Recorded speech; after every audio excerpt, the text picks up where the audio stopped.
Witam wszystkich oglądających. Przez ostatnie 2 dni siedziałem przy komputerze i tworzyłem swój programik przy użyciu Pythona. I tak, program się nazywa SRT, to YouTube wersja 4.7. Może ja tu pokrótce opowiem co i jak, a później Wam pokażę, jak to wygląda w praniu. Program został napisany w języku Python.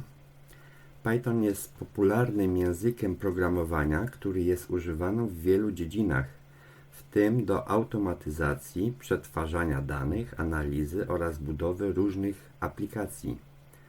Zaletą Pythona jest jego prostota i rozbudowany ekosystem bibliotek, co sprawia, że jest to doskonały wybór do takich projektów jak ten.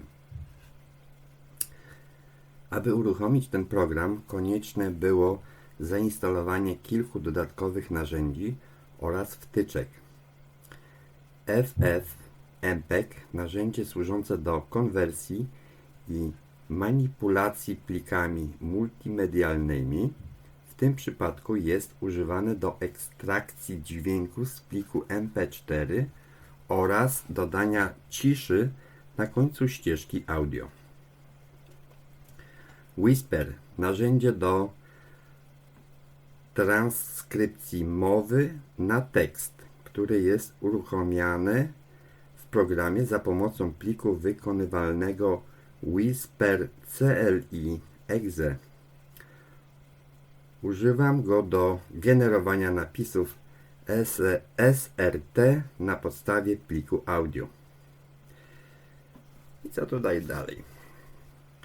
Program zaczynałem pisać od wersji 0.1. Obecnie mam wersję 4.7. Cały proces trwał dość długo, ponieważ konfiguracja odpowiednich wtyczek oraz pakietów w Pythonie nie zawsze przebiegała gładko. Musiałem przejść przez wiele kroków, testując różne rozwiązania, szczególnie przy instalacji i konfiguracji Whispera oraz FFmpeg. Bardzo dużo czasu poświęciłem na usuwanie błędów, które pojawiały się po drodze. Obecna wersja programu SRT to YouTube 4.7, która jest wersją stabilną. Program działa już naprawdę dobrze, jednak wciąż wymaga pewnych usprawnień i dopracowania szczegółów. Z racji tego, że mam do czynienia z dużą ilością zmiennych, np. różne formaty plików wideo czy różne języki transkrypcji. W przyszłości planuję jeszcze zoptymalizować działanie programu. Do generowania pliku SRT wykorzystałem narzędzie Whisper. Whisper to model AI, który pozwala na transkrypcję mowy z pliku audio na tekst. W tym przypadku sprawdziłem wszystkie dostępne modele językowe, ale najlepszym okazał się model ggml-large-v2.bin. Pozostałe modele niestety nie działały zadowalająco, były mniej dokładne, a transkrypcja miała wiele błędów. Zapis ścieżki dźwiękowej za pomocą FFmpeg. Aby wyodrębnić ścieżkę dźwiękową z pliku MP4, użyłem narzędzia FFmpeg. To potężne narzędzie do przetwarzania plików multimedialnych, które pozwala na ekstrakcję audio z wideo w różnych formatach. W tym przypadku program konwertuje dźwięk z pliku MP4 do formatu WAV 16 kHz mono, co jest wymagane do transkrypcji przez Whisper. Działanie programu. Celem programu jest automatyczne tworzenie pliku SRT, który zawiera napisy do filmu, które mogą być dodane na YouTube. Proces obejmuje kilka kroków. Program szuka pliku wideo MP4 w folderze roboczym. Następnie wyodrębnia z niego ścieżkę dźwiękową, plik WAV, przy użyciu FFmpeg. Dźwięk jest następnie analizowany przez Whisper, który generuje plik z transkrypcją w formacie SRT. Ponieważ napisy muszą być odpowiednio zsynchronizowane z dźwiękiem, program automatycznie przesuwa czasy w napisach, by były zgodne z wideo. Zaletą tego rozwiązania jest to, że użytkownik otrzymuje gotowy plik SRT, który może dodać do swojego filmu na YouTube, co znacząco poprawia dostępność treści i pozwala na lepszą interakcję z widzami, zwłaszcza tymi, którzy preferują napisy lub mają problemy ze słuchem. Podsumowując, program SRT YouTube wersja 4.7 to narzędzie, które umożliwia łatwe i szybkie generowanie napisów do filmów, które następnie można dodać do YouTube. Choć wersja 4.7 jest stabilna, projekt wciąż wymaga dalszej optymalizacji, szczególnie pod kątem kompatybilności z różnymi wersjami oprogramowania i poprawy jakości transkrypcji. W tej chwili pokażę Wam, jak działa program. A więc tu mam już swoją aplikację i uruchamiam.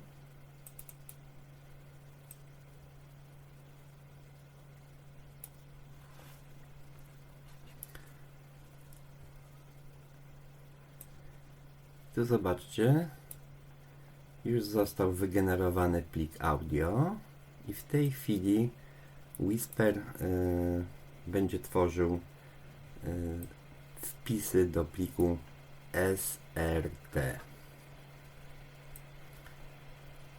Filmik, który tutaj przygotowałem na próbę, żeby Wam to pokazać, nie jest długi, to długo tu nie będzie trwało.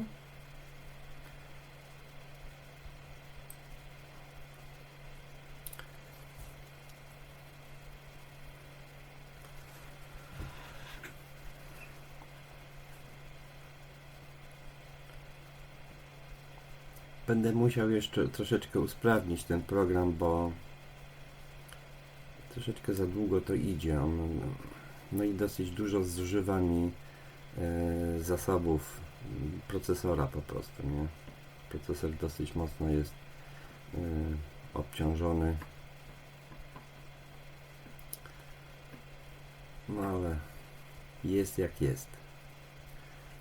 A tu zaraz będzie koniec. Zaraz Wam pokażę, jak wygląda zapis w pliku.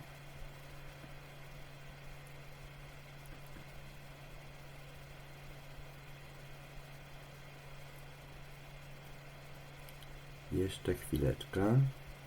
Momencik. No i ok. Już program zakończył. Whisper zakończył. Klikam Enter.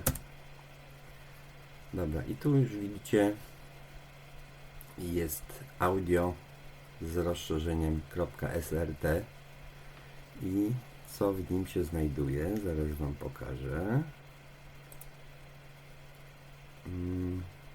Tak to wygląda. Oczywiście wiadomo, że taka transkrypcja czasami zawiera jakieś błędy, jakieś zjedzone wyrazy albo troszeczkę przekręcone. Żeby to wkleić do swojego filmu i umieścić na YouTubie, to trzeba po prostu spojrzeć na to, co tam jest napisane, czasami poprawić i dopiero zatwierdzić i skompilować z filmem. Ale to wszystko, ten plik taki wrzucamy od razu, podajemy na YouTubie przy dodawaniu filmu. Dobra, to byłoby to. I teraz tak. To jest plik wynikowy exe, czyli taka typowo okienkowa, nie okienkowa, tylko z MS-DOS, z takiego okienka.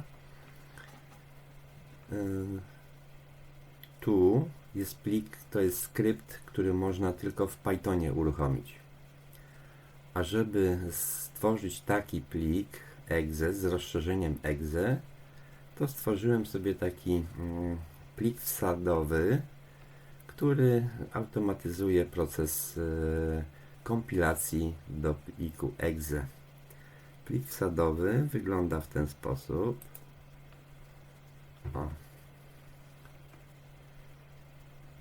Tu podajemy nazwę programu, który chcemy skompilować i jak już zostanie skompilowany program, wtedy automatycznie plik wsadowy to się zatrzymuje. To też wszystko jest robione w okienku MS-DOS, nie? Jest pokazywany cały proces kompilacji i na końcu otrzymujemy dwa takie foldery: dist i build. W tym folderze dist znajduje się ten już skompilowany program SRT. To YouTube wersja 4.7. Tak jak już wspomniałem poprzednio, tu jeszcze jest, ten program jeszcze nie jest tak dopięty, jak to mówią, na ostatni guzik. Jeszcze trzeba dużo rzeczy poprawić, między innymi to, żeby tak go zoptymalizować, żeby nie pobierało mi dużo zasobów procesora, żeby mi nie pożerało, bo czasami jest 50 i nawet 60% zużywa zasobów procesora, nie? No i co by tutaj dodać? No chyba już nic więcej. Tu mam umieszczone wszystkie te swoje stare wersje, ale to tam nie będę Wam pokazywał, bo to jest nieistotne. I oczywiście, jakbym załóżmy komuś chciałbym udostępnić, to muszę udostępnić tak. Ten program plus ten folder, ten i ten. Te trzy foldery. W ten czas zasada polega jest na tym, mamy jakiś film, wrzucamy do tego folderu roboczego nasz film, uruchamiamy ten program i proces sami widzieliście, jak się przebiega do samego końca, aż do wygenerowania pliku SRT. Dobra, to byłoby tutaj wszystko, co chciałem w tym filmie Wam pokazać. Dziękuję Wam za cierpliwość, za oglądanie i zapraszam na kolejny film.